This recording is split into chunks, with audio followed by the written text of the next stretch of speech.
বিএনপির প্রতিজ্ঞা দেশের মানুষের কাছে।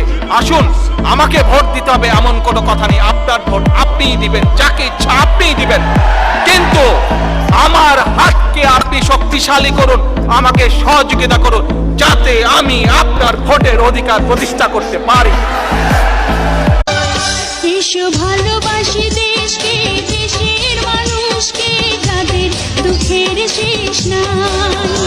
এসো ভালোবাসি দেশকে, দেশের মানুষকে, যাদের দুঃখের শেষ। এসো ভালোবাসি দেশকে, দেশের মানুষকে, যাদের দুঃখের শেষ নাই। এসো ভালোবাসি দেশকে, দেশের মানুষকে, যাদের দুঃখের শেষ।